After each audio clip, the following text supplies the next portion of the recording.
my job as vice president. Butch liked that idea, so that's how Bob and I came together. Well, at that time, the Hall of Fame did not have a museum. We had all the mementos and all the items from the Hall of Fame each year that was in a storage facility in Tampa. And 2 or 3 times a year, Butch would dig it out of storage and make a display in a local hotel that always went over big.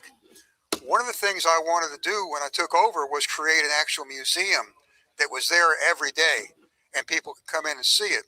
So when the following year, our first year in charge of this, we moved our boxing gym down the street from where we had been for 10 years into the big facility that we're in now.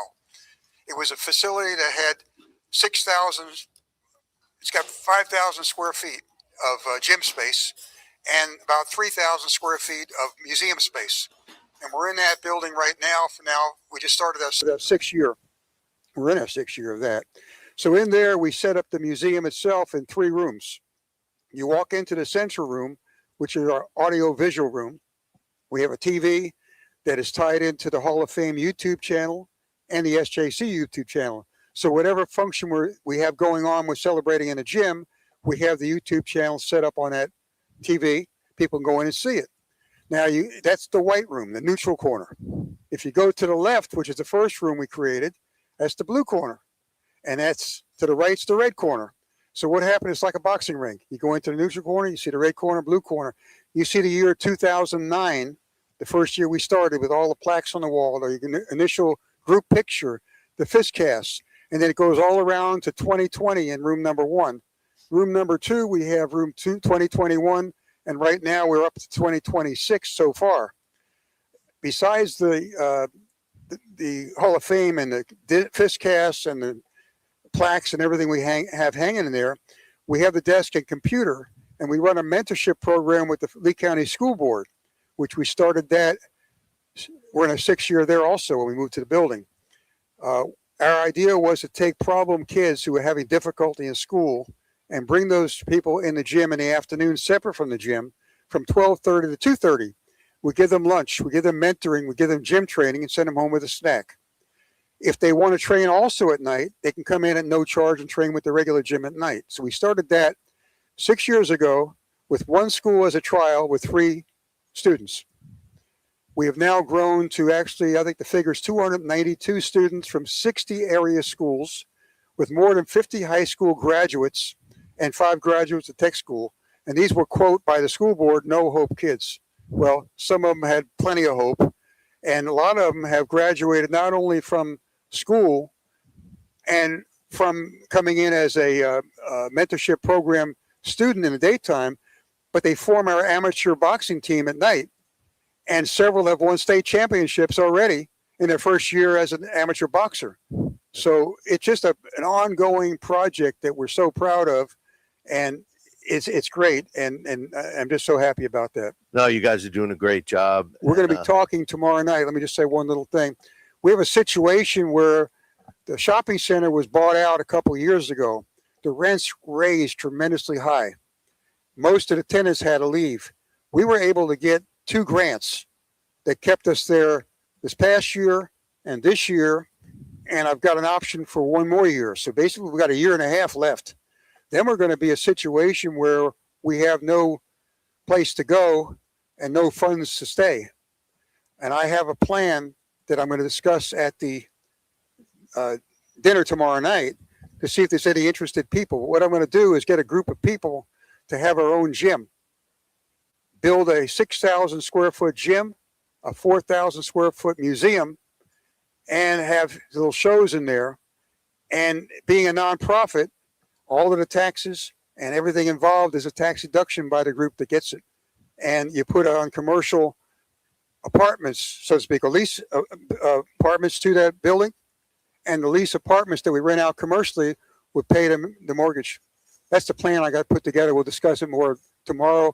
And then anybody who is interested in helping and putting that together will meet afterwards, after the Hall of Fame weekend. And we've got a year and a half to put all the details together and the building together and make that happen. That way, when our time is up, we can move into a permanent building for the Hall of Fame and the museum and the gym and I've got a good nucleus of trainers at the gym to make it go, and I've got a good nucleus of board members with the Hall of Fame to keep it go long after I'm out of here. That sounds like a great, Anyway, great idea. But thought we mentioned that. one last thing I wanted to ask you, Bob. I know you spend a ton of time when you do the intros for the inductees. It's extremely entertaining to hear about these guys. How much time does it take for you to put that together? Because it's extensive when you're here. Well, I'll be honest. If I was to start early, which is, Difficult. but I mean, if I would start, let's say, in the winter or even the early spring, then things would be a lot easier. But I can be stubborn and lazy and whatever sometimes. And I was like, I'll do it tomorrow. I'll get started tomorrow. Then you get down and then you only have a short time, maybe a month. So you really got to start getting on it and making sure you cover everything. Everything's, the way it needs to be. Steve and I always get together, go over the whole schedule, make sure everybody knows their spot and where to be and what time and all that. So everything should just flow like it usually does. So I don't anticipate any issue at all. I think it's going to be a great show tomorrow night, especially with having one of the most amazing heavyweight fighters in the last several decades. So it's certainly, the power, amazing strength of Gerry Cooney. It's just what an honor for all of us that grew up watching you and rooted for you and, watched every single fight. It was magic. So, well, to me, that's what this should be about. It should be about these folks that are getting inducted. They need to feel the same thing that I felt in year 2 and Steve felt the very first year. You get up here to, get your ring and your plaque, and you're on cloud 9. You're absolutely on clouds, and I know. And then you're able to find that out later. But I mean, we just couldn't. We had to make it special, or I had to make it special every year because I was so grateful for how well I was treated and what an honor it was for me. I have to give something back, and that's. Well, you guys do a great job, and we'll be looking forward to tomorrow. And you just gave a great segue because the next guy we'll have up here is Gerry Cooney. All right. I appreciate it, fellas, and we will continue this. And I'm looking forward to tomorrow night. It's going to be great. That's great, Billy. Thanks you, guys. Next up is going to be Gerry Cooney is going to join us. Bring Jasmine. It's up to you, Gerry. Hey, you got to do the red carpet. Oh, you look at this. Huh?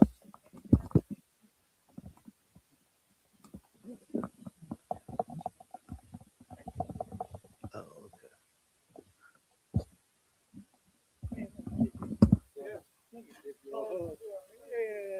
Man, let me give you.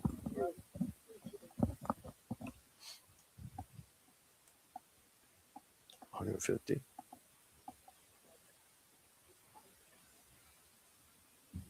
Okay. Okay.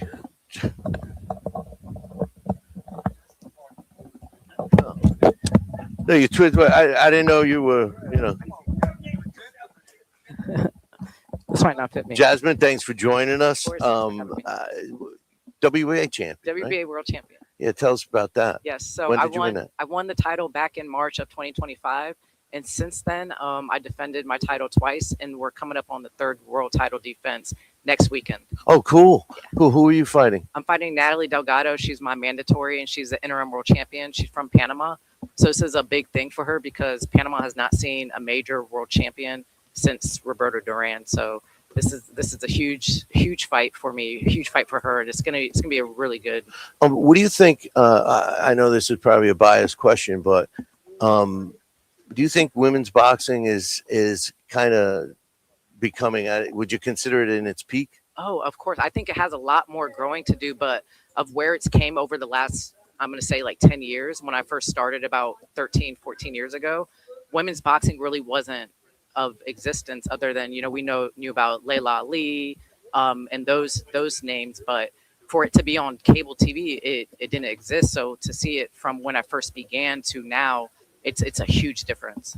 Well, I got to work with Chevelle Hallback, and she, it was like she just missed this this Chevelle, era. me and Chevelle actually go way back. When I first started, she was a mentor for me. So, She's a mentor for everybody. Of course. And, as she fought her last fight, it was kind of a cool story because when she fought her last fight, she looked to me to kind of mentor her and push her for that fight that she fought. So the tables turned, and it was a beautiful camp for her and me as well. Yeah, she's a unique person at her age. You would never think, right? Yeah. And if you spar with her, I mean, she still punches, right? Yeah, she still has a mean punch. So she's doing her thing, and I'm always in support of Chevelle. And like I said, coming up, she was a huge mentor for me. Now, have you taken any of advice that she's learned and incorporated into your own style? I incorporate things from a lot of different fighters. I actually like to go back and watch the old school fighters,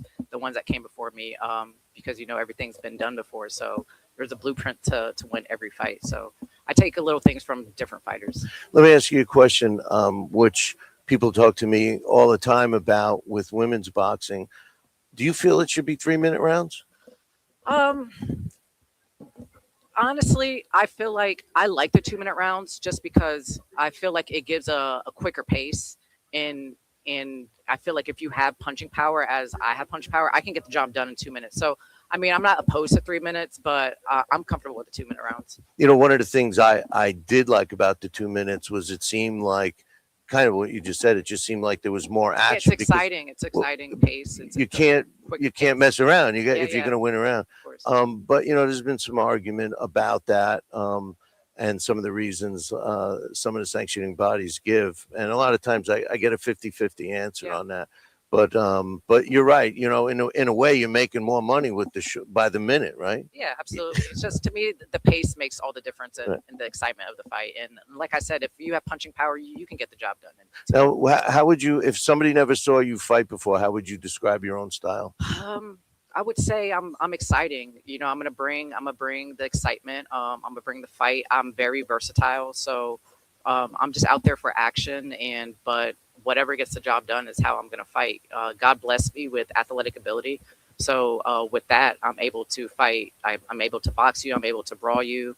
I have big punch, but I have good feet. So it's just whatever it takes to win the fight. And one last question I have. Do you feel that you can make adjustments on the fly? Because obviously, I mean, you're a world champion, but obviously that's important to be successful moving forward. Oh, absolutely. I can make adjustments just because, my dad is in my corner and I trust everything he says. And we go through 3 different game plans. So I know if something's not working, we go to whatever is going to work next. So I'm pretty prepared every time I get into that ring. Well, that's good. Well, listen, good luck in your fight next weekend, right? Yes, next weekend, June 13th in Orlando. It's going to be on ESPN. But if you can make it out to Orlando, even better. Good luck with that fight. Thank you very much for coming on. Thank you. All right. So now is Gerry coming on? Thank you very much.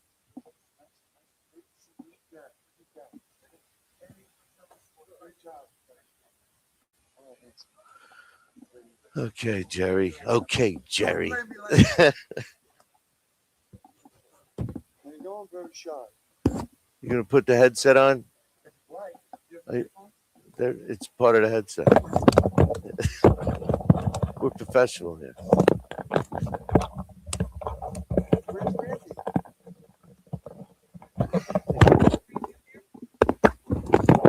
Anyone? We got Gerry Cooney, gentleman Gerry Cooney in us right now. Former world heavyweight title challenger. He's being challenged right now with the headset. But Gerry, hey, glad you could join us. Hey, great to be with you Gerry. guys over there. And his partner in crime, Randy Gordon. How many years has that been, boy? It's not been easy. 700. We've been together for 17 years on Sirius XM at the fights, and we've been having a great time. You know, I didn't know much of him before, and we got to know each other. And you know, managers, they talk bad about everybody because they don't want you to get close to anybody. Yeah. And then we found out the real story. So we've been together for 17 years. Well, Randy, you're now in. I was counting all the Hall of Fames you're in. You're going to be inducted tomorrow into 86. Florida. Right, He's in right. International 86. Hall of Fame, right? He's in I think Atlantic City, 85. Atlantic City, New Jersey, and New York. New York, right? How do you do it? I don't know. We just have fun doing it. Now, you know how he did it? He's had a great life. He's done everything from commercial. Randy's reach it train, sticks in my head. You know, watching Randy doing shows and They Randy should be doing that all the time, Randy. Yeah. Randy cannot reach me. You got to. I got the long arm. Well, now that you're not in the same studio, nobody can reach you. But yeah, so Gerry, you know, one of the things that you asked me recently was what I thought the state of boxing was in. Well, I'm going to turn it over. What do you think the state of boxing is? You know, I think that we miss here in America. We lost ABC, CBS, and NBC. And so a lot of the kids that were kind of poor, because fighters are mostly poor, they would have taken to boxing, watching it on Saturdays and Sundays. They drifted away. And plus, you know, you got the phones. There's so many distractions. And so it's taking place elsewhere. But, you know, this last DAZN and this last company that came in with the Sheik over there, they're doing a pretty good job. It's taking a little while. Chic. No. Yeah, he's a sheik. It's taking a while He's to excellent. know them. It's excellence, yeah. Yeah. And he's doing a great job. And I Do you- wish I was fighting in these times, getting that 10, 15, $20 million a pop. Well, you I'd can be make. fighting the wrong time. Everybody's making comebacks. You never No, know. I'm not, Hey, do you think Gerry's point? There's not as many gyms available either. There's fewer gyms. The networks have gone away. All streaming services. A lot of people still don't know what streaming services But are. Randy, my point was, Gerry was saying that there's not as much kids that they're doing other things. And my question was, That's true. you know, if there were more gyms, do you think they would migrate inside? I think it has to be on television. You know, it has to be seen so the kids can watch it and then get interested in the style of this person or the quality of the man. Yeah. And then you take it from there and then it grows. But it's been hurting us Randy, here. you know what else they could do? Sit and have lunch, and he's training the waitress that was waiting on us today. You know, showing her how to throw jabs and That's everything. so else. good. That's so good. Yeah, I love you know. that. I'm surprised when you met Jasmine Artiga before. I told her first thing Gerry's going to do, he's going to let me see your jab. No. She's too strong for me. She- Where is she at? Jasmine, she's too strong for me. So old you train. think really that the aside from that, or the, you know, aside from the sets of eyes on Can I the say- sport, Can I how do you think the sport in general, the Can quality I of just say fighters? that someone's going to show their face? It's going to be not another Muhammad Ali, but somebody magical. And then there's going to be a second person. Then the Olympics is going to grow again. It just comes and goes. And you got to, you know, it's disappointing for us to get used to it. But once you get used to it, they have some great fights on. You know, over there, they're putting the best on. You know, we're seeing the best fights. Go ahead. You know, I think that, you know, that face, I think boxing doesn't give fighters enough time to be that face anymore, But it you know, comes and because they're goes. not, That's true. Comes and goes. they, you know, my point is that sometimes the road to a championship really doesn't make the fighter popular. A lot of times the fights make the fighter popular. Right. And there's a lack of those fights. So how could there be Well, that one face? But you got to give them time. That's And then America will see it again and we'll get some great fighters here. And besides, America's got everybody here. So we can start to get magic again. There's magic out there. There's people that need this.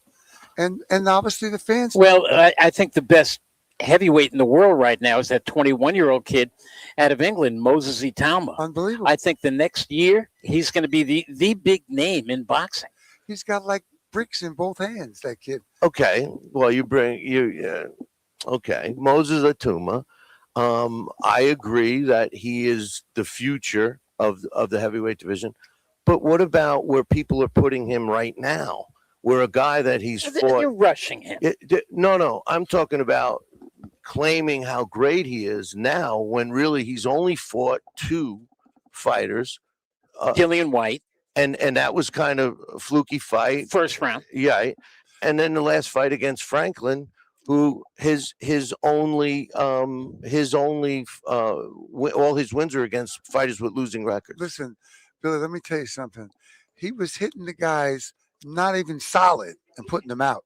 So as he gets better, and those guys over there, they're sparring with all the top guys, so they're developing. Fury fights over there. He brings all the guys into camp. Well, his father's training him, right? Yeah. Oh no. No, I don't think so. No. But anyway, boxing is going to be strong always. But let me remind you, Moses E. Thomas had 14 fights. That's my point. When Mike Tyson had 14 fights and knocking everybody out, just like Moses E. Thomas, people were saying, this Tyson kid is unbelievable. And they were the same age. It's like eye candy. We know the sport. We see it. And we have a feeling that this Moses E. Thomas is for real. I agree. So I like what you're saying, but look at the lightweights. Look at the super middleweights. Look at the light heavyweights. We got tons of great fighters here today. That we're learning about them. We're becoming interested in them. They're showing, we're watching them perform and get better on a regular basis. And they're paying them fair money. No, I think the pool of fighters is decent. And I think that the more they fight each other, the better it will be for everybody. They shouldn't be afraid to It takes a while. But back to Ituma, do you think he's ready for a fighter like a Daniel Dubois? Or a Usyk who he keeps calling out? Personally, I don't. Right. I do think that the fight against Hergervik is the best fight for him. It can't be a better fight. He's slow. No offense to him, but Right. Ituma could look good against him, and I think We'll that kid see can go how some he rounds. looks. Yeah. How dare you tell that guy he's slow? He moves slow. But Listen, these guys are great fighters. And that kid is good. It's a special guy. no, I'm talking about Hergervik Yeah, I know. fighting Ituma. Okay. Hergervik's More experience. he's but not fleet of gym. foot, He's in the gym all the time with top guys. and he would be a great test for Ituma. Yeah. Because I don't think it would be an easy fight for Ituma. I think it will be. You think it would be an too. easy fight for him? I think he's going to knock him out Eventually. Yeah. Eventually. Well, No, I mean eventually in the fight. It's Yeah. not going to be an easy fight. let's love that. What do you want to throw some money on it, Gerry? Is that Well, what you're look, saying? let's love that if that's what happens. We No. need those fights. No, I know. We need those magic fights. Maybe there'll be a rematch. I don't know why I never got a rematch with Holmes back in those days. That merited a rematch, No doubt. and it was shown in 150 countries, but it didn't happen back then. It's never too late. There you go. Yeah. I was telling you. But Could have it at Caesar's Palace. listen, The geezers at Caesar's. hey, Yeah. watch it, bro. And But you're right. I think we do have some light at the end of the tunnel with some of the young fighters. But you're talking only the heavyweights. I know, like you What said. about your guy anyway? No, I think the lower weights are even more filled. Do we love anyway? I mean, Anyway, there's so many. I want to move to who's the Japan just to kid's gonna watch him. move up to fight anyway. Bam Rodriguez. Bam Rodriguez, what a Come great on. fight. Yeah. Love it. No, love it. Well, Can't it's wait. gotta pick up a little bit. It better hurry up. But anyways, he's no spring chicken anymore. Oh, stop. What is he? 30, 25? No, 34. 33, 34. Yeah. And he's been in some tough fights. But that kid, Bam, makes it look easy. Love him. Looks We'll easy. see. Yeah. Because he's fighting like this weekend, I think, for the or next weekend. Next weekend. Next Yeah. weekend for the bantamweight championship Yeah. against Antonio I- Vargas. Yeah. I want to say Yeah. I'm so happy to be here with all the fans and all the people, the support that they're showing to boxing, and just giving their love to these guys who deserve it. No, I listen. The Florida Boxing Hall of Fame is, in my opinion, the best. Well, aside from the International Boxing is Boxing, hard. They do a great job. and there's none like it. And Randy, you were here last year. Yeah. You know how it is. This year you're getting inducted. I mean, I know you've been inducted in all those other Stop ones. blushing. What are you How blushing do you for? feel about getting into the Florida Boxing Hall of Fame?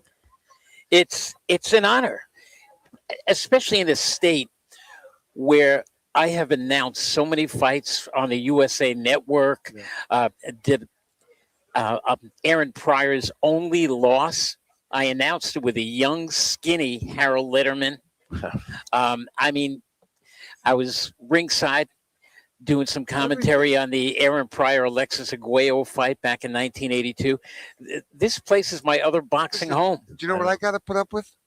I'm on the radio with him 2 hours twice a week, and he's always going like this. Show my ring. Right. What's up with that? What's up with that? You know, Anyway, That's funny. so the thing is that, listen, he's we love Joe boxing. Montana now. You love boxing. We got to keep these people. We have to protect the struggling ones too that we don't do. We have to help them along the way. We got to find a way. I was talking today about that. It's over. I'm sorry. Somebody else is on the line now. Some new kids coming up, and they get forgotten about. And there's a period of time when you feel rejected. And I did too, but then I saved my money. But these other guys, they don't have that luxury. Well, what can they do? Well, they have to get help from the commission somewhere. We got to find a way. I think they're smarter now, though, than I met a guy collectively. in the airport today who was only a sparring partner, and he can't remember. He tells me, I can't remember. I said,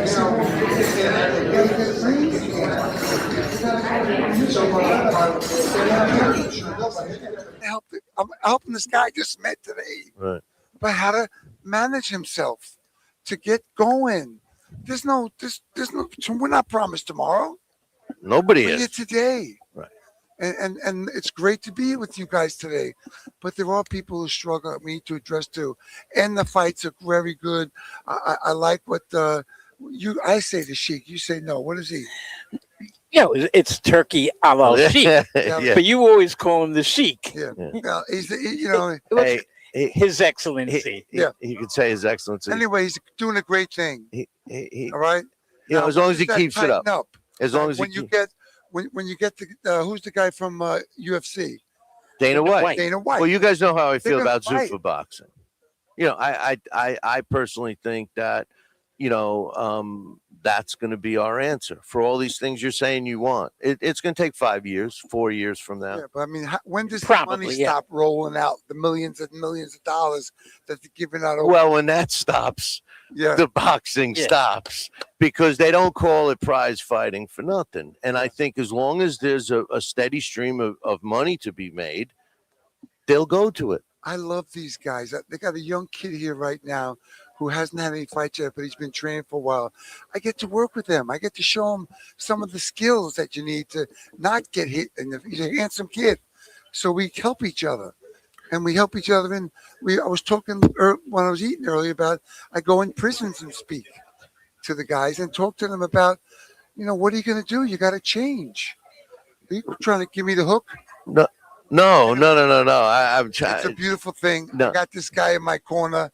He's showing me the ropes. He's a very busy guy. Randy, I got a question for you. Some of the points that Gerry's making, do you think that there's a lack of quality trainers out there today? Oh, absolutely. And do you think if somehow there could be some kind of requirement with these commissions? I mean, we were talking today at lunch about all it takes is $50, and poof, you're a trainer. You got the cornerman's license. Do you think that commissions should require some type of training for trainers to at least show that they know what they're doing? Unfortunately, there's only 2 or 3 or 4 strong commissions. You get other commissions, and I hate to point out a lot of commissions down in Tennessee, what they will allow to get into the ring. Yes. You know, so forget it. They're not going to have any kind of teeth to make people go to some kind of training school. The trainers through boxing have been there. You know, they've been in the gyms. That's how boxing has been. You don't just walk into a school and become a boxing trainer. You either want the sport, you learn the sport, you carry the buckets in the beginning, you watch other old timers, and you pay your dues like in any other business. And then they start letting you hold the mitts and work the corners a little bit. We That's also how gotta, you do it. We also got to pat the guys on the back that have the skills that are promoting it. Is it the higher number? No, but they're out there, and we get to watch those guys too. See, what you're talking about is when boxing was a trade. And the kid that starts out, walks into the gym, he's cleaning up, whatever. Trainer throws him a few things. He fights an amateur for several years. He turns pro, whatever, however his career comes. And then he goes back to the gym as a trainer or a manager or a promoter. He's a boxing person in the boxing business. Well, you got to imagine. But we don't have 9% of fighters end up broke. No, but my point is we today, you want to get in the boxing business, you know what you need? A checkbook with money in it. That's it. And until that changes, you're not going to have good, better trainers the way we had it back in the day. I think they're out there. I think that they're developing. They're going to be magical. Like everything else in life, God puts those people in our lives, helps us direct us in the right way.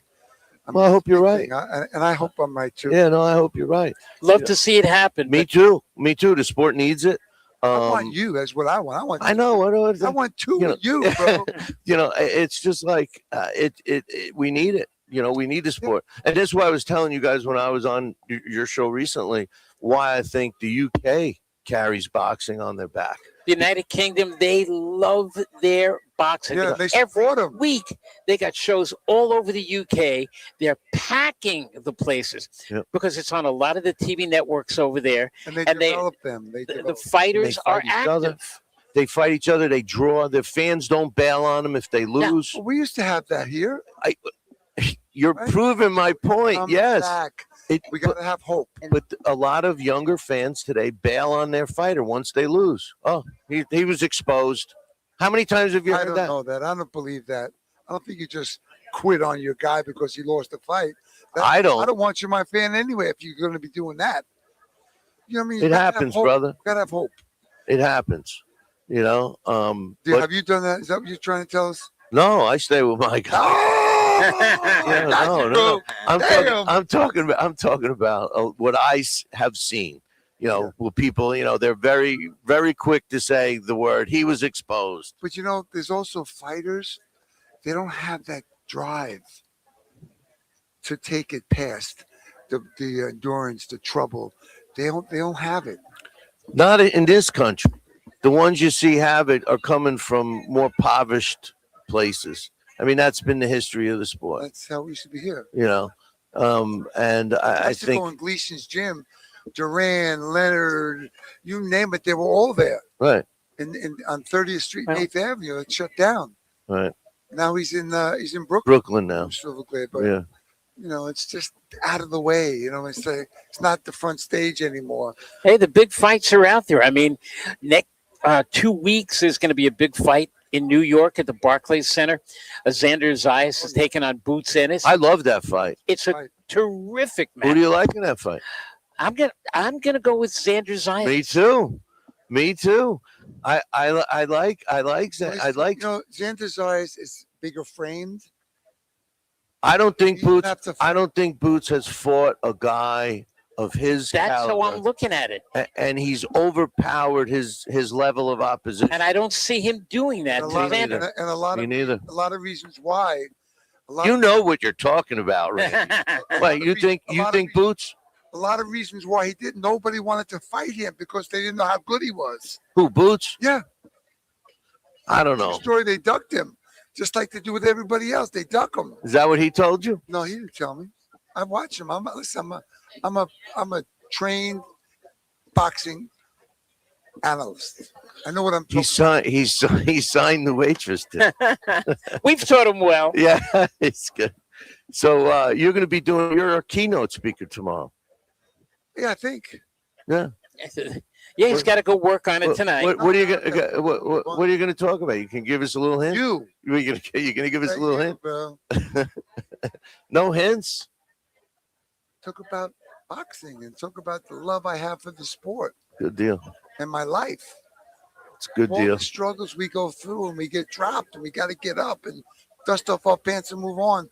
Those are the great things. One of the things we're missing in the sport of boxing is characters, people with personalities like you. No. I mean I that's love my life. I love everybody. but I mean that sincerely. You know, I don't think we have that. It's more business oriented. You know, but anyway. And Nicky's always got to wait for me for half an hour, right? You know, everything has died in my headset. You're kidding. Yeah. No, we hear you fine. Are you hearing me? Yeah, we're hearing you fine. But got to get the electricians up there. Pay the bills. He might be telling me the next guest is ready. And listen, God bless Steve Canton for all he's done. Oh no, Steve's been great. And let me tell you, talking boxing, you've taken this over how many 20 years or whatever? Who's counting? But 23. We're going on 24. You do a great job. I appreciate that. You really do, and the fight fans are lucky to have somebody like you. Well, I think we get the hook now. We get the I get that's it. what's happening. Yeah, Got to tell him what a great job he did. He's doing good. I'm looking forward to tomorrow, Feathers.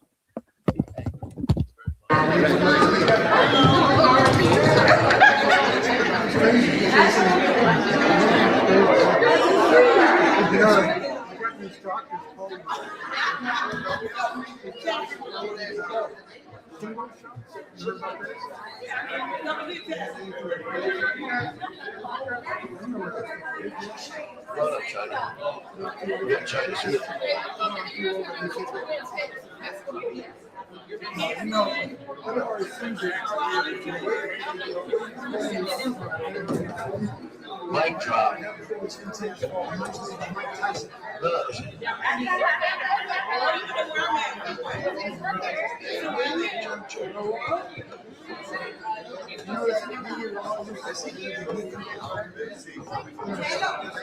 I got China Smith.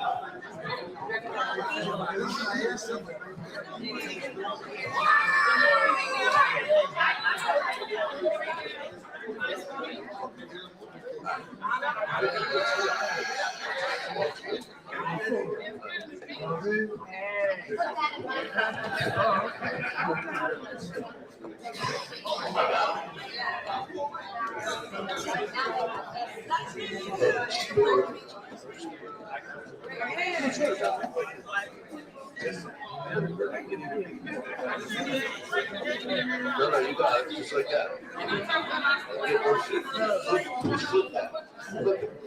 No. Just turn it. Look, watch.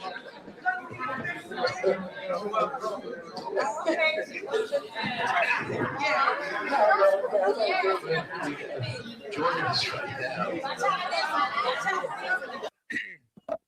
And he's a real smart cat too. My man Chelo is putting on his headset, and we also got China Smith joining us. Both Florida guys. China Smith is a 2026 Florida Boxing Hall of Famer. Guys, welcome. I appreciate you joining us. I appreciate it, man. I'm excited about being here. It's just an honor, man. What can I say? We'll get it together. China, I'm sorry. I got Chelo over here. You know, it's China. Like, you know, all right. Finally, you okay? I'm here. All right. Yeah. Okay. China Smith. What does it mean to you for getting in the Hall of Fame, especially after your career? It's amazing when you put the work in, your dedication, your life, and you're done, you retire, and you're going about your life, moving on, doing what you do, mentor, coaching, training, teaching, and then you get the call. And after so many years, it's just amazing. It's an honor because you're like, wow. And you're with so many legends that came before you that's with you now. You look around, you name them. And it's just a true honor to be announced, to be among with these guys. And so what can I say is a true blessing. It just teaches me spiritually. God, man, he may not come when you call, but he's always on time. And what a perfect time for me of this year, what I went through. And like I said, my book launching, all the things are starting to come together as it is now. So it's huge accolades. Well, fill me in on what you've been doing since you retired, because it's been what? How long has it been? Almost 8 years, 9 years, something like that. Yeah.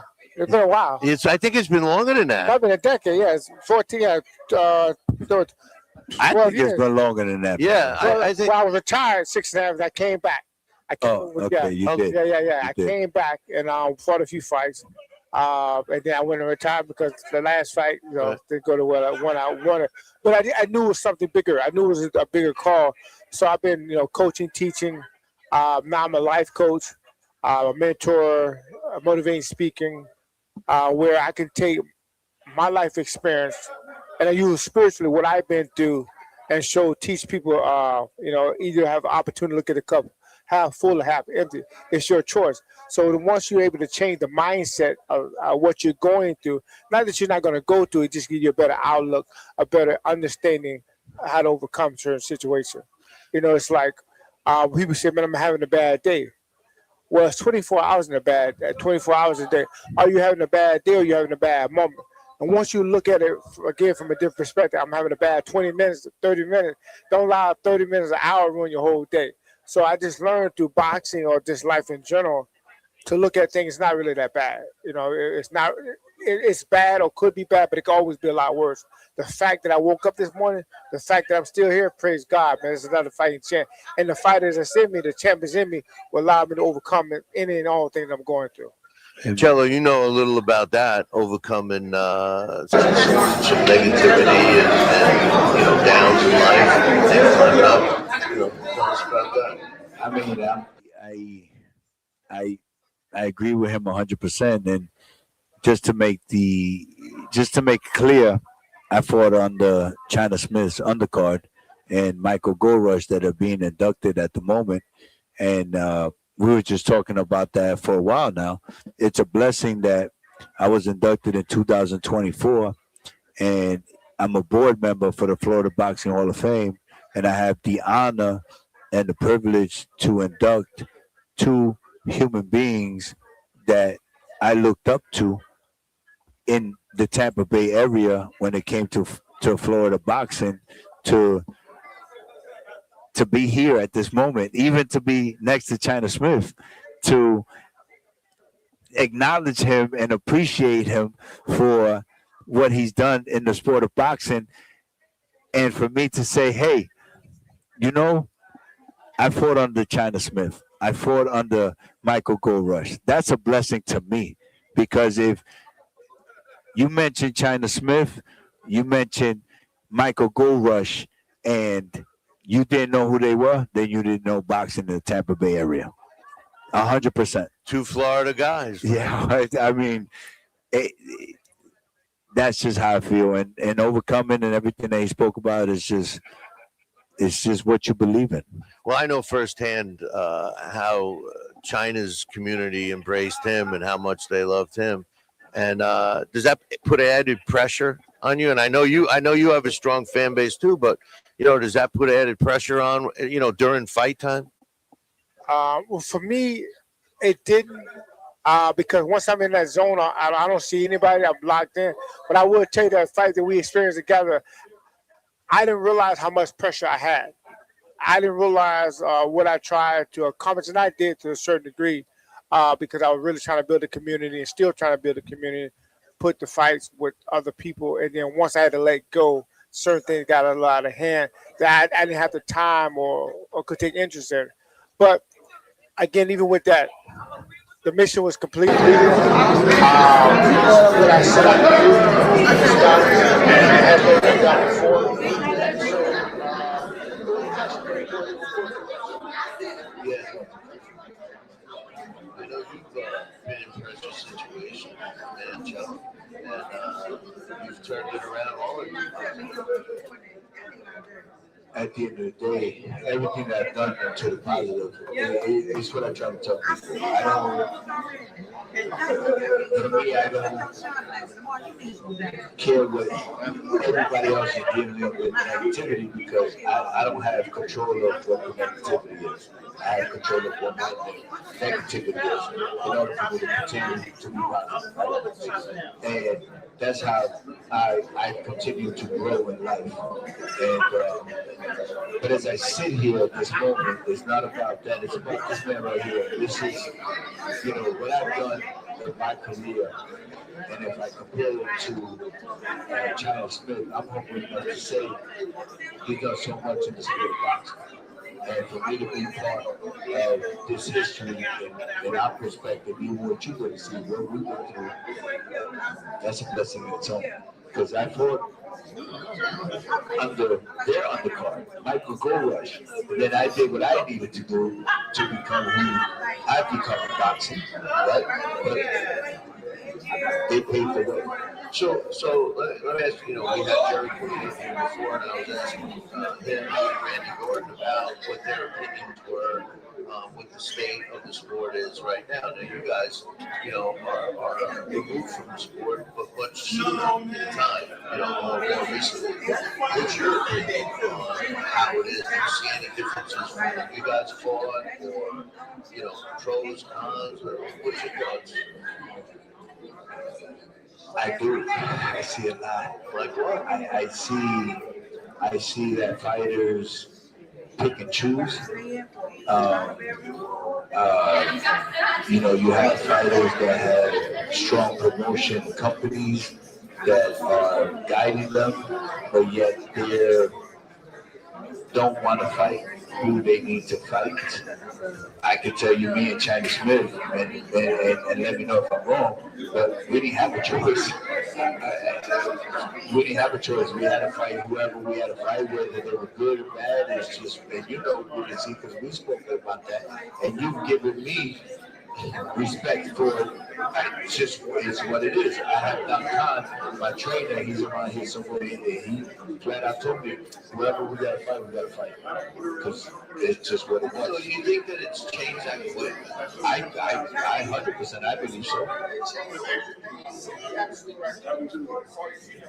I'd ask questions. I didn't even take it. I didn't care. Like I want to shoot on third time. It's like, right? But now there's so much questions. Now people want to take it. It's like taking a 5 step around, right? And so now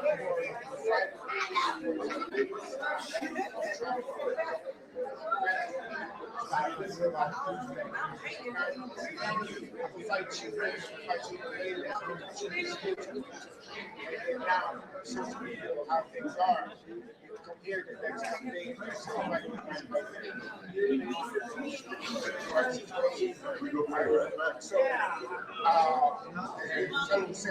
it's good that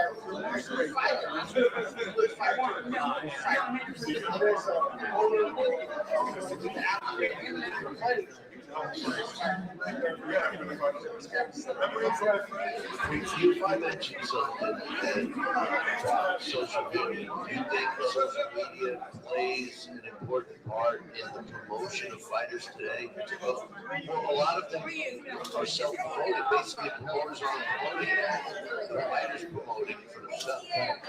And what I've noticed and I'm going to say, China, correct me if I'm wrong, because we're both fighters, or we were fighters. You lose to 100%. You have these fighters that have pretty much created a social media presence that they don't need to promote.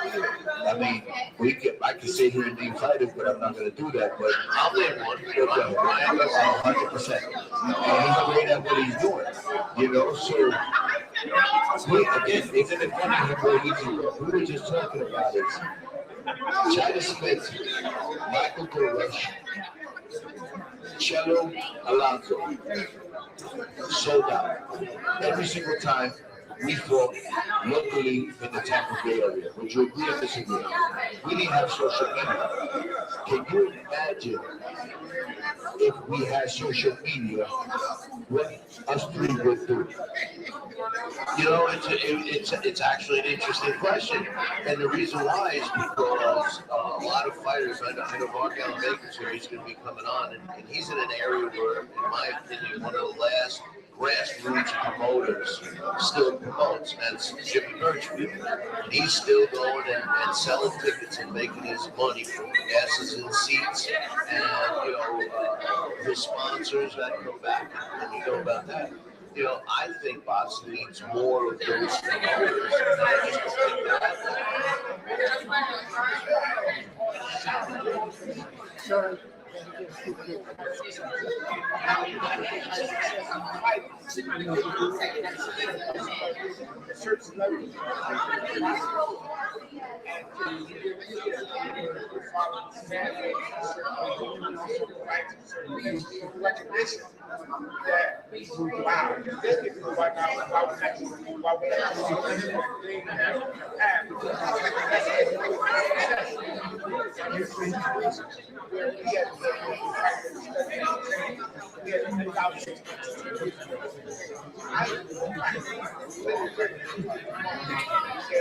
But they don't fight.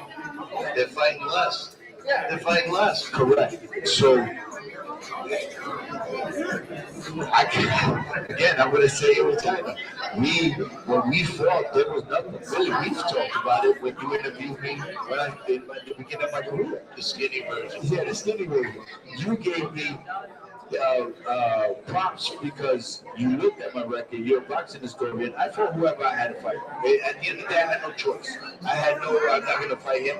At that point, who was I to say, who am I going to fight? What am I going to do? You didn't have that. We just had to fight so that you could become China Smith. So I could become Chelo Man Alonzo. And all Dot.com told me is, you fight whoever you got to fight.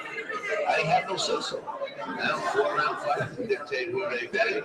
It's crazy. And then I'm asking you, why aren't there any small promoters anymore?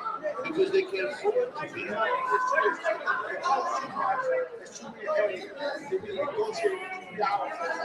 Okay, so after talking about all that, we really wonder why we don't have boxing the way it should be. If you don't have the small promoter promoting local fighters first, right? Local fighters have to get a following, right? And then you move. I mean, back in the day, you had fighters that made a career from town to town, and then, they work their way up and fight, New York against Chicago or something like that, we don't have any of that today, no? Not here. Nope. I think if somehow that could work, if somebody did that, I think boxing would be mainstream sports. I'll give you a perfect example. I just met Dibella, and actually I met him before, but Dibella, I met him today, shook his hand, and like you said, I worked my way up to fight in another state. I fought in Chicago, I fought in Marlboro, and I lost. But I fought. I did everything I had to do, and I was in Carolina, Carolina, Puerto Rico, with them training, and fights fell out. I'm gonna fight. No, this fight is not gonna fight. Then Lamar Ross was undefeated. I was undefeated. You know how it is. When he's undefeated, nobody wants to fight you because you're undefeated. Doesn't matter who you fought. It's just mentality is gonna say, hey, I'm not gonna fight. So if this guy was undefeated, I come from nothing. So I want to become something. I fight this fighter. Well, at that time, Lamar Rush was on his way up. He was going for power puncher, and you're right. Nobody wanted to fight him after that. Once he won 8 fights in a row. I think his first 8 fights were all knockouts, right? Yeah, and then for me, then I look back at that fight, and I fought him, and like we spoke a little bit earlier, it was like, I'm a fighter. Let me don't stop the fight. You stop the fight. How many fights have you seen that should have been stopped or not stopped, and then fights that should be stopped are stopped? That's what happened to me, right? Well, and I heard him a few times, but I mean that was years ago. I love to fight. No excuse. It is what it is. But what I'm trying to say is that for me that was fighting. And I did what I needed to do. You did what you needed to do. Fighting is different. They're in a tough spot. Do they stop the fight too soon? They get criticized if they fight. They stop the fight too late. They put the fighter in danger. They get criticized. At a certain point, we got to just make sure that we choose those referees that make the right decision. And it's better to stop the fight a little too soon than too late. Based on that, I was at the. Listen, we all want to see the fight go, but let's protect the fight. So I was at the IDF convention a few years back in New Jersey, and I spoke to an individual and spoke about the Mickey Ward and Artiga body fight. And the referee that was there, somebody knew the referee, but the referee knew both fighters, knew exactly how he fought, and understood the dynamic of what was happening. That referee, in my personal perspective, me watching that, I wasn't there, I was still young. Watching that fight, that referee that fight the way it was supposed to create the classic history of one of the best fights in boxing history. Listen, I was talking about this. Would you agree, or You know what I mean? We were talking about this before. The best referees, in my opinion, are the ones you don't remember who referee, because then it's not fighter A versus fighter B featuring referee so-and-so. Right. No, he's there to protect the fighters, Correct. Sure, they follow them, Yeah. and that's the end of that. I mean, that's my opinion. There's too many referees out there today that want camera time. They don't even let the fighters fight. I mean, and that doesn't help. But yeah, I mean, look, I think in a nutshell, I agree that boxing has changed, and it seems to have changed pretty rapidly. But I do think we still have the potential of resurrecting it if the fighters themselves follow suit the way it seems like we are getting now. Like you said, with the right fighter, but it has to start with the fighters. Like you said back in the day, the smaller fighters, the 100%. To earn your way. No, You gotta earn your way.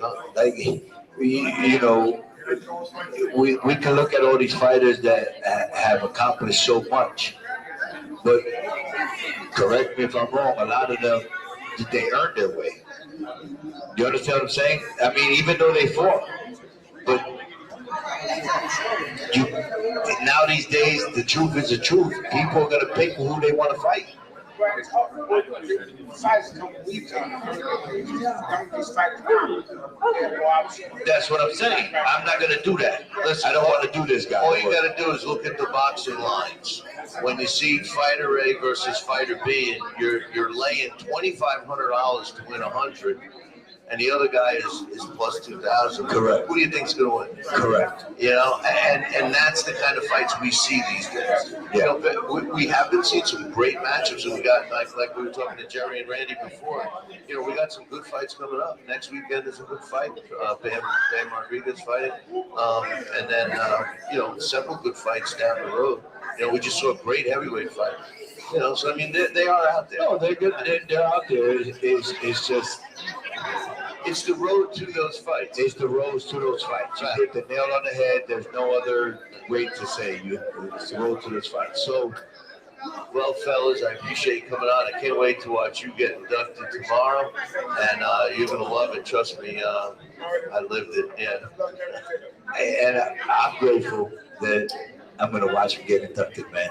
But this is somebody that I was under his car while that's China Smith, you know what I'm saying? So winning titles and me growing up and somebody that I looked up to, and now here I am as a Florida Boxing Hall of Fame board member, inducting someone that I looked up to as I was creating my legacy. Looking forward to it tomorrow, fellas. And I'm looking forward to after this too. Oh, let's go. Let's say that you got to be ready. Oh, I'm ready. Mark. Hey, Mark. You're next, lady. Hey, what do you think you got?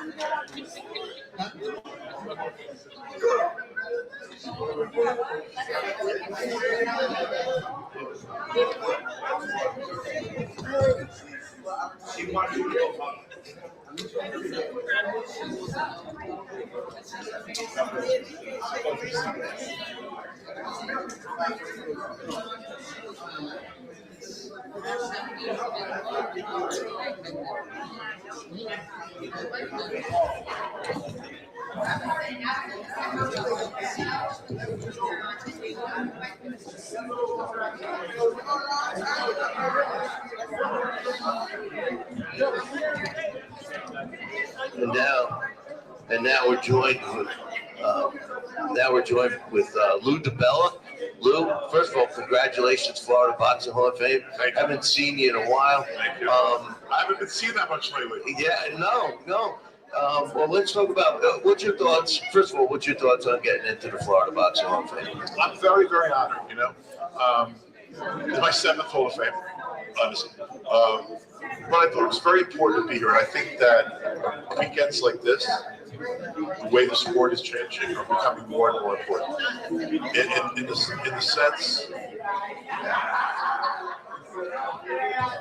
sense that the history of the sport is getting lost in the shuffle. And the boxing that I grew up in, that created who I am, that allowed me to be who I am, that allowed me to buy 2 baseball teams, that allowed me to have the career I've had, I don't know if it exists anymore. It's so different. And, it's funny because when I got in, Steve called me and he said, Lou, you're going to get in, but you got to promise me you're coming. I said, Steve, I will be there no matter what. I will be there. I'm actually leaving for Italy on Monday. I moved my trip around. I made sure I could come here. Because I think more than ever, it's important that boxing people recognize other boxing people, that the sport that the people here, the sport that the people who are celebrating this weekend grew up in and watched and loved. So many of the people that are guys that run gyms, like Steve, who runs this Hall of Fame, but Steve, who's run a boxing gym forever, is one of the good guys. When I come back to St. Pete, I remember an old friend of mine who's deceased, the great Ben Getty, who had a gym here in Canton. These are the guys that raised me in this sport. That's how I learned boxing. And, my boxing life started as a 5, 6-year-old kid watching Ben Cooney on TV with my grandfathers. And then when I first saw Muhammad Ali, as a 6-year-old kid, I said, "Who is the guy who's so good looking, well spoken?" And I was in love.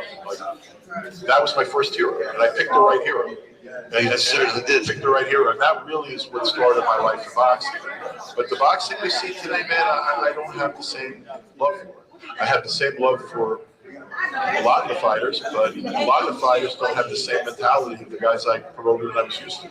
Fighters fight once or twice a year. Fighters sit back and pull each other out, motherfuck one another, say horrible things constantly, out there shitting on each other. But are they out there fighting 3-4 times a year? No. Are they calling out the best? No. And then you got to subscribe to 17 different places at exorbitant amounts of money to watch the fights. You used to get on HBO, Showtime, ESPN, and everywhere else. But you know what? We're responsible. The guys like me, I can't sit there and point to other people. I was one of the top promoters in this business since I left HBO in 2000 for 25 years. But you know what? We left the sport a fucking shit show. And we didn't treat boxing like a television property. We didn't work together appropriately. We didn't create a television product that had a bunch of businessmen working in unison to sell something to the networks and the streaming services that they really wanted. And we opened the door for bullshit. We opened the door for nonsense. We opened the door for Jake Paul. We opened the door for an MMA guy to get off to fight a boxer and then have the best heavyweights in the world like Usyk and Fury look like dog shit because they didn't prepare 5 seconds, got off their couches and got into the ring with a fucking great, with a guy. Look, that kickboxer that just Rico Van Hooven? Dude, he gave fucking Usyk hell. And he shouldn't have stopped that fight. By the way, he probably would have lost anyway. But you know what? The kid's not a boxer. He's mediocre boxer. You know what he is? A fighter. The kickboxer was a real fighter. And if you're going to get off your couch and you're going to fight a bigger man who's a real fighter, who has a fighting spirit, who knows how to stand up and throw punches, yes, he's a kickboxer, but that man knows how to fight. He knows the mentality of fighting. Yeah, but Lou, you know what I said about him? And you know why I think he gave Usyk so much trouble? Right. Is he did something that fighters don't do today. Move his head. I don't know. First of all, the kid was impressive for a guy that's really not a fighter. And I think he was winning that fight. Wait. Well, he was damn close. No, he was winning the fight. He was winning the fight. The tide was turning. He was winning the fight, and I think he might have gotten stopped in the next round. I don't disagree with that. He should have got the chance. He was winning. Right. He was winning the 100%. fight. And I love Usyk. He's a great fucking fighter. That was a disgrace the same way Tyson Fury was a disgrace against Sakura.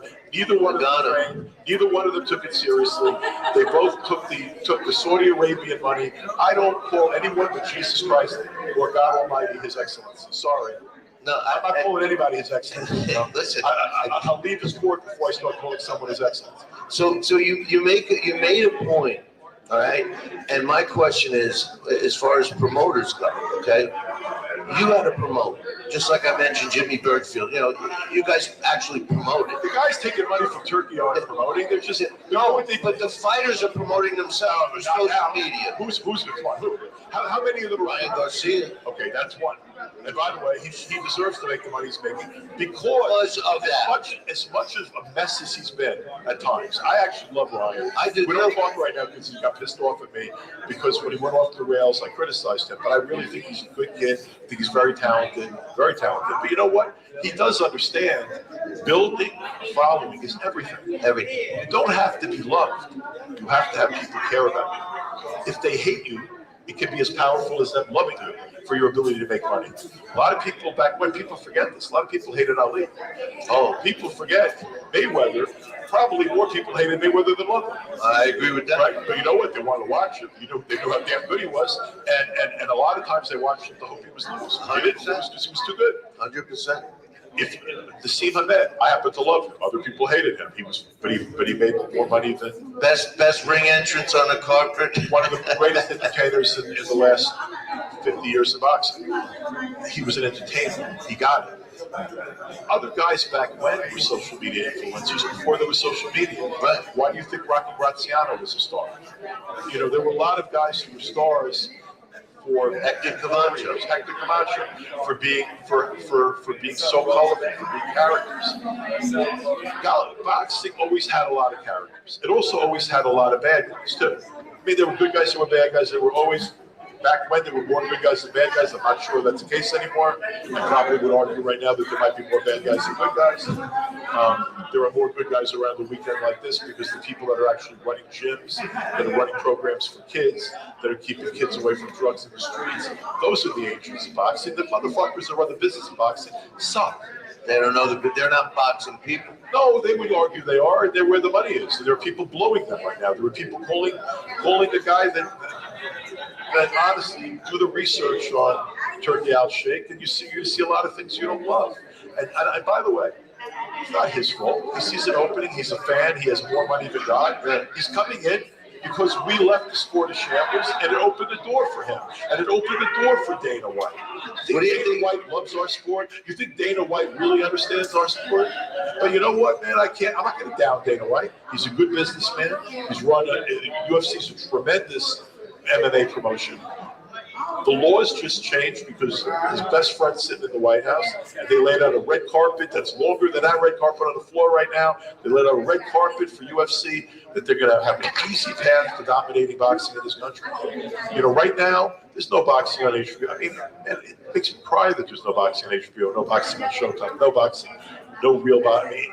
There's some women's boxing now occasionally on ESPN, but ESPN's not spending real money in boxing any longer.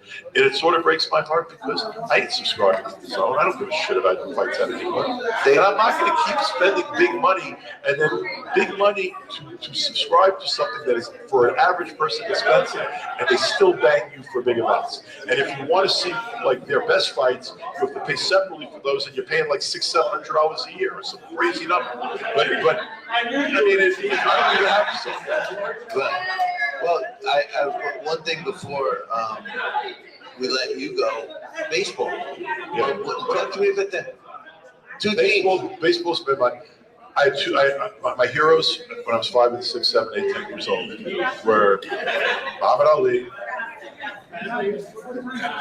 Tom Seaver, Willie Mays. Oh, so you're a Mets fan? I'm a Mets fan. I was a Willie Mays fan, a big Roberto Clemente fan. But baseball and boxing have been my whole life. Like they've been in terms of sports. Like they're the sports I love. So I always want to get it. But what people in boxing don't realize is I've had multiple careers for almost 25 years. Like I've been investing in baseball teams since 2000. So I'm not like, it's not a new thing to me. I'm 25 years in. And people thinking I left boxing, no, I was in boxing, I was in baseball. I ran my course in boxing. I did everything I could do. I never knew you had the team. I just recently found out like 2 years ago. Right now, I'm the managing partner and the president of one of the most successful teams in all of minor league baseball, the Richmond Flying Squirrels. We average almost 7,000 people a night in attendance. That's 71 times a year. That's beautiful. Right. So 500,000 people come into my baseball games, every year. So it's. I love baseball, and I love minor league baseball. I love being able to offer a fun experience to families that's affordable. Politics. There's politics in everything. I had to build the ballpark in Richmond. I just built $130 million ballpark. You should come to Richmond and check it out. I definitely. You come in and get a group from the Florida Hall of Fame, and I'll give you the owner's box one. Come in as my guest. You go down there and check it out. Also, Richmond's a great town, but great town. I love baseball. I love our fans. I love the people of Richmond. They're dealing with politicians. I'd rather deal with Don King. Well, listen, I'm going to talk to you more about baseball because I got something to talk to you about that. But I appreciate you coming on. Yeah, and tomorrow the Hall of Fame called me. They said, "What do you want as your walkout song?" They said, "Take me out to the ball game." There you go. Fantastic. I did. That's exactly what I said. Good to see you, bro. Yeah, I'll see you over the weekend. Yeah, I'm going to go watch the Knicks game. Let's go Knicks. Go New York. Go New York. All right. Good job.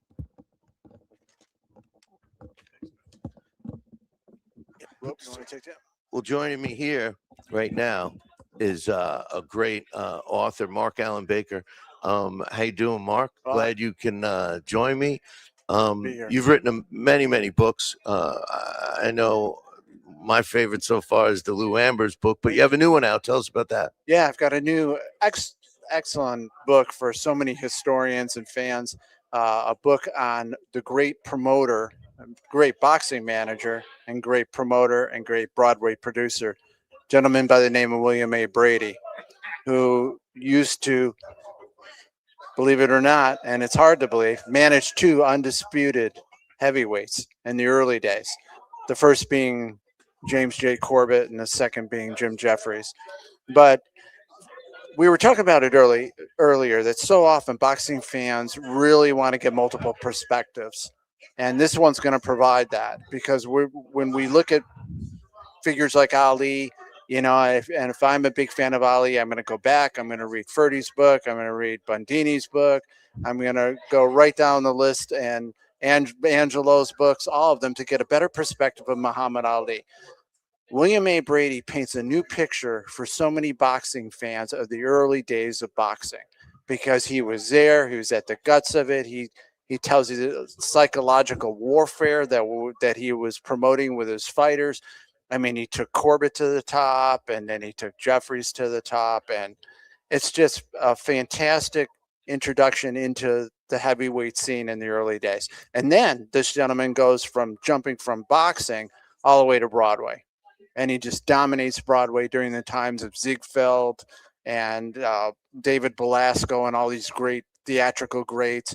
And then he discovers talent, and not only did he have an eye for talent in boxing, but he had an eye for it in theater. So he discovers the Barrymores, and all of a sudden he goes all the way down the line and manages some of the greats of the stage, from Helen Hayes to discovering Humphrey Bogart. And that's a good story, and all those are covered in the book. And this is a man who started with virtually nothing, and I mean was born during 1863 during the Civil War, basically rode a train east, lost his father. I mean, it's an incredible story. I mean, it's a movie, and for me, it's a transition, because I move a little out of boxing and more into theater, not out of boredom, but because I'm realizing there's people around boxing and that had their hands in it for a while and made really a great contribution, and that's what Brady did. And what was his secret? If he could go across all the different perseverance. I mean, it's just incredible what this man goes through, but his perseverance, and he had an eye for talent. He had an eye for talent. Yeah, but my point is, like, he had an eye for talent, for boxers, for actors, for theater. I mean, what was his well, secret? he picked up on it as a youth. He used to sneak into theaters and to see plays, and he used to think sneak into boxing matches to see boxing matches. And he just liked, is an interesting parallel between how he loved boxing and he loved the theater. And the two really don't fit. Because he got embarrassed after a while. He's promoting all these great heavyweights, making tons of money way before Rickard. And all of a sudden he starts realizing, well, the clientele I'm reaching may not be the clientele that's gonna think highly of boxing. So maybe I'll move to the theater, get a better audience, a better clientele, a little more money. But then after a while, realizes the two really work, because all the first people buying tickets to all of his boxing matches were all the city gentry in New York City saying, "Hey, can you give me the good seats?" But weren't back in those days, like especially Jeffries and Corbett, when they were a champion, they made most of their money touring, doing like these acts. Absolutely. So was he part of that too? Oh, absolutely, and no question about it. In fact, I do a whole section. James J. Corbett played professional baseball. And I listened to Dibella talk about baseball. Well, there is some parallels there, and a lot more than he even mentioned. But in the old days, Corbett would play on like multiple teams, sometimes a few games on one. He played in Hartford. He played on a team in Hartford. I think he played probably 15 while he was fighting. While he was fighting, and in the old days, you could pay. Brady would go in and say, "Corbett wants to play. Can you put him on first base?" And that's the way it worked back then. You could actually pay a player to go on. I didn't know that until I started doing the research and realized, what do you mean? You can take the heavyweight champion, put him on first base, right. As long as he paid the team? Yeah, he paid the team to do it. And so you get a little perspective into James J. Corbett's baseball ability. That's wild. And then he started buying teams like Lou. He started buying baseball teams. He bought one of the Rochester teams. It wasn't the Red Wings then, but he bought a Rochester team and still always liked it. But then he gets into other areas. He actually started promoting professional cycling, because in the old days, Madison Square Garden had what was called a velodrome, and the old tilted tracks and stuff. Like roller derby. Yeah, exactly. So it was really big. And so he started promoting racers. And one of the great racers was a gentleman by the name of Major Taylor. And he started promoting him.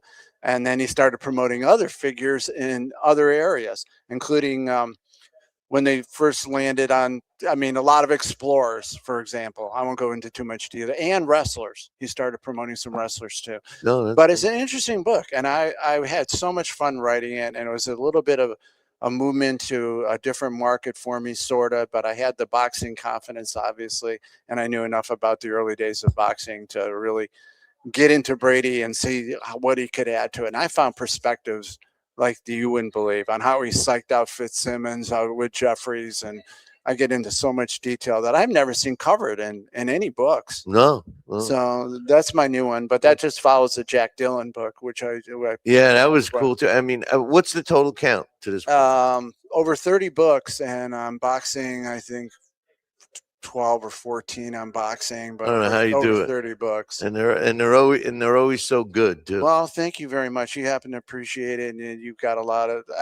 I write in it kind of. The good thing now is that boxing fans and everybody who's talked here tonight has spoken about it. Is the boxing fans are far more educated now than they've ever been. Well, the information's at your Information is at, and the appreciation for the old time boxers is there.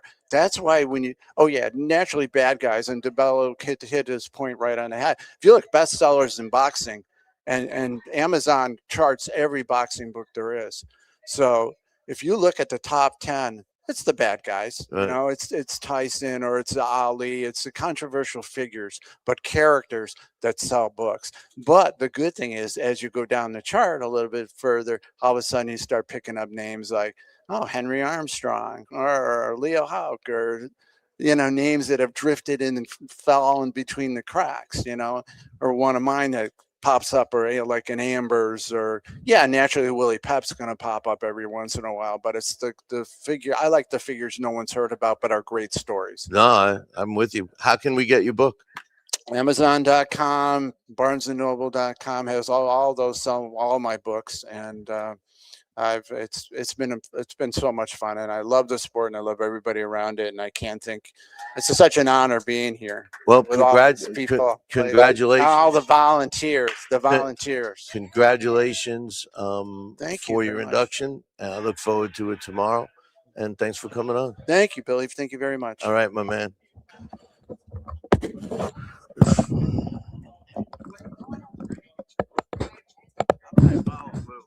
What's that? He was perfect. Yeah, he was. Thank you. I'll talk to you later. There we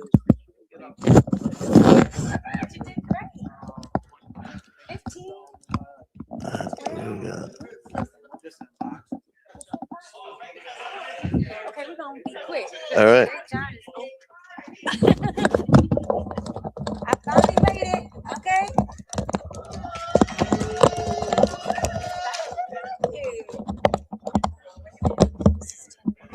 Yeah, those have been giving people trouble all day. There you go. We're Okay. twerking around. You good? I'm good. I hear you. Great. Joining us right now, we got Sakura. Glad you could be with us. Thanks. It's great to meet you, Billy. Yeah. Well, we met last year. Absolutely. Tell me about the Boxing Playhouse. I mean, Boxing Playhouse is great. We're doing what we think the fans need to hear, which is we're trying to excel the boxers today. I mean, everybody looks up to the Alis and the, Tysons. Everybody looks up to the greats of yesterday, but we're here to like acknowledge the fact and advocate for the athletes today that are still putting in the work, grinding, training hard, and just wanting to make it and striving to be an Ali or a Sugar Ray Robinson or someone like that. So that's what our main focus is. But we advocate for women in boxing, and we also want preventative measures for, to prevent brain injuries as well. So all of those things are important to us. No, that's cool. With all the stuff that we were talking about today, and since you're focusing on fighters, that are present, right? Yeah. What's your thoughts on some of the comments, like about the fighters compared to fighters of other eras, let's say? I mean, for other eras, and it's like you got to remember that those guys were fighting way more often, so they're going to be in more pristine shape. Plus, the training is kind of like more different than what the training of boxers are receiving now. So I'm going to pick the old school boxer against the new school boxer every time. Well, one thing, yeah, we're going to do a show about that coming up. We'll talk about it another time. But one of the things you mentioned, fighters did fight more often back in the day, but fighters spar more often today. I don't know if that's a great thing to do. I don't disagree. Right. Well, theoretically, they're wearing headgear and stuff when they're sparring. But it's still, most boxers are saying the injuries are coming from the training, not from the actual fight. A lot of people that got severe brain injuries actually might have got concussed with the sparring before the fight even happened. So now you already have a brain situation going on, and then you go into a rough fight. Now you might have a severe injury because it's just like in football when they make them sit out because there's some type of concussion or something. But what we're doing in boxing is you're still getting hit.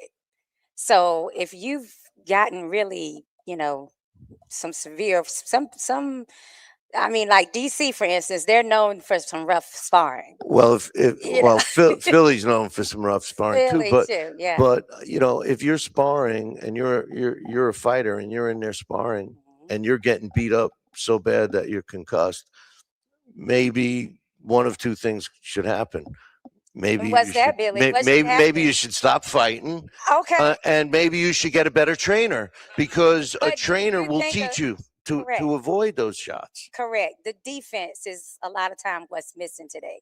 Nobody is moving their head as much as they did. I agree with you 100%. Right. So if somebody is concussed, I've heard a lot of trainers be like, "Oh, well, we're not fighting. If they got hurt in training, then we're calling off the fight." No, you're not. No, you're not. You're not going to miss this payday, because you see your boxing. It's just the way it is. People are not looking out for their boxers. It's like the corners that have the ability to contact or let the referee know they want to stop the fight, but they never do, hardly.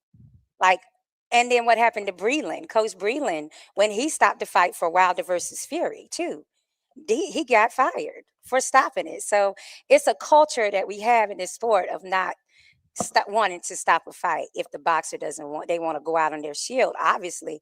But you're supposed to have a team with you in your corner that knows when, hey, we need to call it so he can fight another day. So when does the fighter decide that he needs to change a team if he feels that his corner's not, doing the right thing? Unfortunately, I've heard from a lot of former champions and boxers that they don't find out until they suffer a loss. And then that's when they go to their, locker room, or they go back to the hotel. Nobody's there with them. That's when you know that you don't have the right team. Well, one of the things that I've always said is this. You hear it. You see a trainer and a fighter before a fight, and the trainer's doing all the talking, and he's saying, "We're going to do this. We're going to do that. We're going to do this." The fighter loses, and the trainer's up there saying, "Well, he didn't do this, and he didn't do that." What I said to do, yeah. So if you're a team, you're a team. You're going to win like a team and lose like a team. Exactly. You got to know that when you lose, then you actually can see who still stays with you, who's still there for you when it's not a fun night, when it's not a celebration. My last question is, how does that get fixed? How do you think that something like that could be fixed? Just you and me talking about it right now is helping fix it, isn't it? Well, then I feel good about that. I know, Billy. We need to support the boxers now and let them know you have the right to have the right team behind you. And you need to know, is this person going to be with you ride or die, even when you don't win? And if that's something we need to, because a lot of boxers now don't realize that they're the boss. Like, they're the ones that's making the money, and nobody gets paid if he doesn't fight. So does that make him in control, or the promoter in control, or the trainer in control? I think today any fighter needs to have a solid team behind him or her. I think that that's critical, and I agree that fighters are too tough. I mean, corners are too tough for their fighters. Right. We watched the heavyweight fight not too long, a couple of weeks ago. Fabio Wardley. Oh, yes, Wardley. He was staggering. 2 rounds earlier. 2 rounds. That could have stopped. Two rounds. He came earlier. out of the corner staggering, and not only did his corner let him, but the referee. The referee act like he didn't see it either. I'm with you. You know what? Because he's a big puncher. So at any moment, they were thinking that he could turn the fight around and have a big knockout. But that's not always going to be the story. Did you see how he looked by those? Rough. So it didn't look like he was doing much defense either. No. He's not known for his defense, but no, and he also doesn't really have that many fights, does he? No, So and I've this is been saying that's what I've been saying about him. 100%. Now, a lot of boxers now, instead of having to have 18-0 and these established records, they're giving them world championship fights at 8 to 12, fights. So you're not as experienced. I'm with you. I can't even argue with you. So that's bad. So good. I'm right. No, I agree with you. Okay. Yeah, I do. I agree. You're great. I think I like when people agree with me, guys. No, I've said this. I've said the same things, but especially on that fight. Right. That specific fight. Wardley. Let's talk Ennis Boots versus Zayas. Zayas. Who you got? I like Zayas in that fight. You like Zayas? Yes, I do. Okay. I like All Zayas. right. Yeah. I like okay. Zayas. Okay. And because I don't know if the competition. I don't know if maybe I feel like he could have had 2 more fights with 2 of his opponents, fighters that's fought Boots in the past, just so we can see a litmus test. Who has Boots beat? I mean, the people he's beat is they're B level fighters. We want to be honest. That's my point. But I mean, I at least knew some of the fighters, I think. But it's still like they're on the downside of their career, right? When they're fighting somebody like a Boots. Right. But it's the same thing for Xander in a way. Well, they're fighting each other, so we're going to see. Because who has Xander been able to fight? And I love Xander. No, I think it's going to be a good fight. I think it's going to be a good fight. Well, Puerto Rico versus Philly. That's what Daddy fight. Yeah, he's from Philly. Yeah, Puerto Rico versus Philly. So I think I'm going to go with Philly. You're not good with Philly? I think I'm going to go with Philly. But we'll see. I'm going against you. I'm going against you with Perfect. that one. I love it. Sounds good. Well, he's in my ear telling me that's it. I appreciate everybody joining us, and we're looking forward to all the festivities tomorrow. All right. And thank everybody for coming to the Florida Boxing Hall of Fame this year, 2026. Congratulations to all the inductees. Thanks, everybody. Thank you. All right. I agree with everything. That's how I feel. I cheated a little bit. I said the same thing. I said everything too.